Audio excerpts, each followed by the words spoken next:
से आए आप? पंजाब से है मैम। पंजाब से। नाम क्या है आपका? जगतार सिंह ढींडसा। जी, आपसे जानना चाहेंगे भूख हड़ताल पर आज आप लोग बैठे हुए हैं, कितने दिन से बैठे हैं? 5 दिनों से बैठे हुए हैं। 5 दिन से बैठे 5 हैं। दिनों कुछ से भी नहीं खाया आप लोग? कुछ खाया पिया नहीं, सिर्फ पानी पीते हैं हम लोग।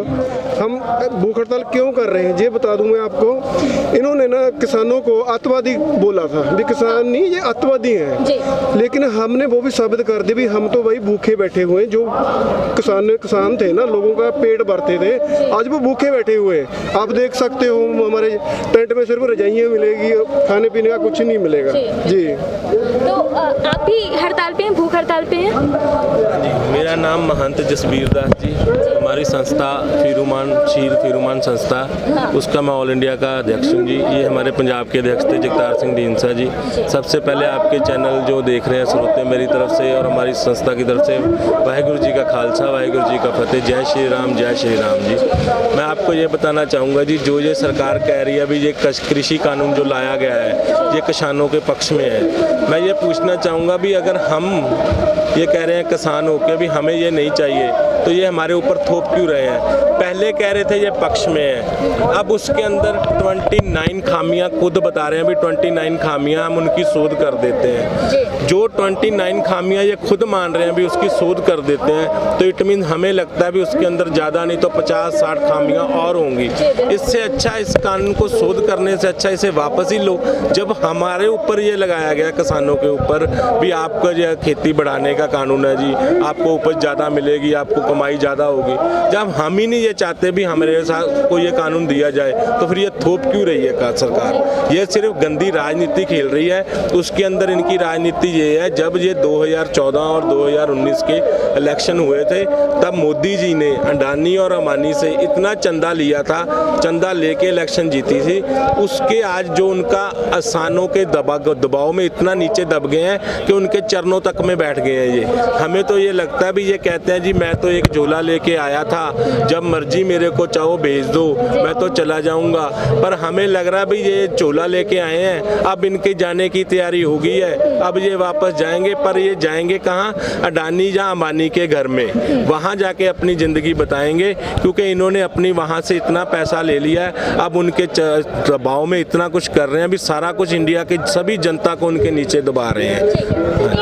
एक सवाल और हम आपसे पूछना चाहेंगे कि जैसे कि सरकार का ये कहना है कि सारी परेशानी पंजाब और हरियाणा के किसानों को क्यों हो रही हो, गुजरात के किसानों के पास हो गए और कहते हैं कि सब संगशंगा सी, तो आप क्या कहेंगे? वही बता रहा हूँ जी, आज ये कह रहे हैं भी गुजरात के किसानों को, कल ये बैठे थे वहाँ पे, हमें तो शक पड़ रहा है भी वहाँ पे इन्होंने गुजराती भाइयों को बैठा के पगड़ी बना के बैठा दिया और दिखा दिया भी ये सरदार है। क्योंकि गुजरात के अंदर जितना भी सरदार है वो इसकी नीतियों से इतना दुखी है भी वहाँ से अब प्रलय कर रहा है, वो कोई हरियाणा में आ रहा है, कोई पंजाब में आ रहा है। क्योंकि जब ये मुख्यमंत्री थे गुजरात के तब इन्होंने एक वहाँ पे बिल पास किया था भी किसानों की ज़मीन, जो सरदारों की ज़मीन है उनसे छीन के इंडस्ट्री लोगों को दी थी।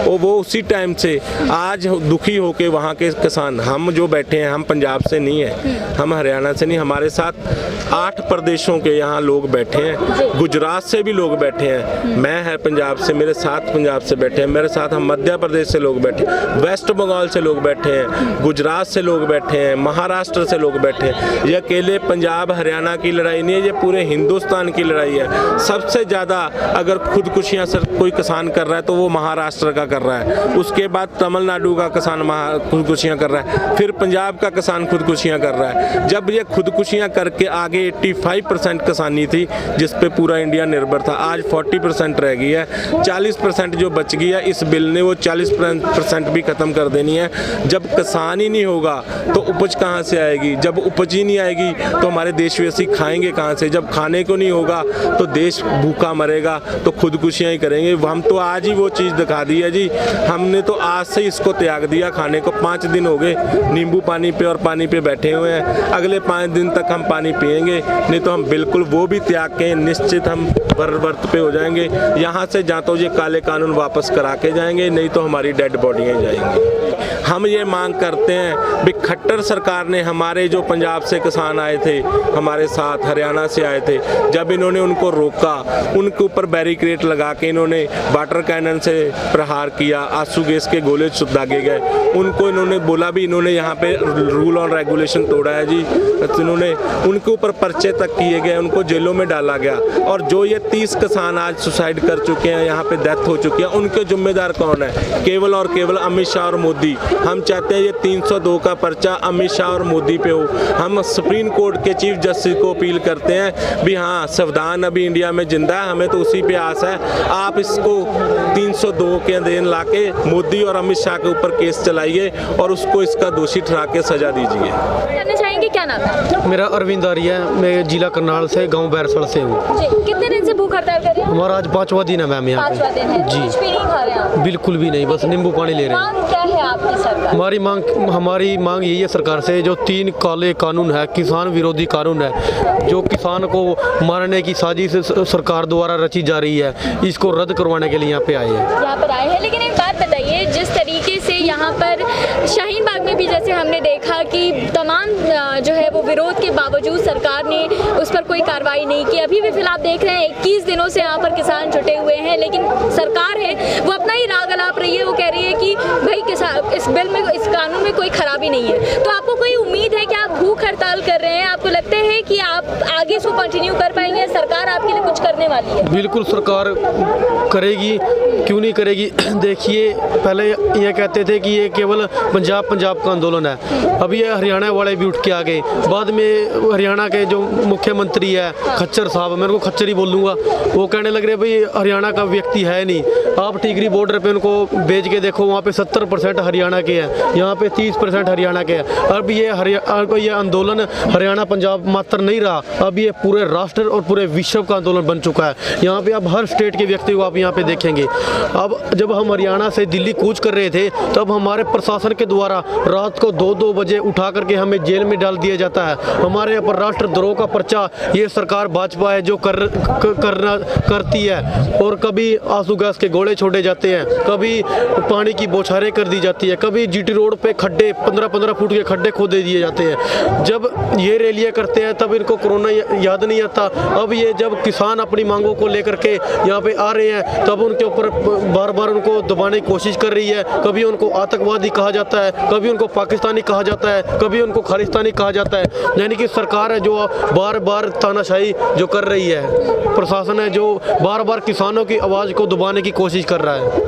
अब अगर हमें अपने प्राणों की आहुति भी दी तो हम देंगे, लेकिन जब तक ये काले कानून सरकार वापस नहीं लेती, मरते दम तक संघर्ष व जो आंदोलन है वो जारी रहेगा और लड़ते रहेंगे। मैं योगेंद्र पवार उत्तराखंड से आया हूँ। ये जो किसानों के लिए इसमें ऐसा कानून बना दिया गया कि किसान यदि ये कॉन्ट्रैक्ट फार्मिंग जब आएगी या ज़मीन किसानों के नाम से उतर जाएगी, क्योंकि उसमें कॉन्ट्रैक्ट भर दिया जाएगा 15 साल का, जितने भी साल का वो लेना चाहेंगे। मोदी जी मीठे मीठे बोलता है, देखो मीठा बोलना और जो हकीकत में बोल रहना वो बहुत अंतर है उस चीज़ का। अब यहाँ ठंड पड़ रही, मैं 62 साल से ऊपर का हूँ, इतने उंगली पीड़ हो जाती है इनमें, पैरों के में भी हाथों के में भी। आग पर रखता हूँ तो पता ही नहीं चलता ये आग सेक रहा है क्या कर रहा है। अब वहाँ से जब आदमी बैठ कर देखेगा ना, मान लो वो तो इसी में बैठे हैं, उन्हें क्या पता चलेगा। अब लाखों रुपए का कोट पहन रहे, पीछे पता चल गया था भाई इतने लाख का कोट है, और कहते हैं चाय पी रहे। चाय अगर गरीब का बच्चा हो ना तो गरीब की बात सुन लेता है वो। बिहार में हर एक आदमी 2-2, 3-3 एकड़ का मालिक है जो यहाँ रिक्शा चला रहा है, और वो इधर नौकर खेती किसानों के यहाँ नौकर लगा हुआ उसके पास में, क्योंकि मंडी वहाँ खत्म कर दी। यूपी जब मंडी खत्म कर दी तो भाव लेता ही नहीं कोई। ये कहता है किसान की आमदनी दुगनी हो जाएगी, दुगनी। अगर एक खेत में आज मैं किसान हूँ, 10 किले जमीन है, अगर उसमें 4 कुंटल निकलता है, लेकिन निकलता नहीं, फिर भी मैं कह देता हूँ 4 कुंटल निकलता है, तो उस 8 कुंटल कौन माइकल आल जो काट देगा, ऐसा पता है अगर खेती का ऐसा।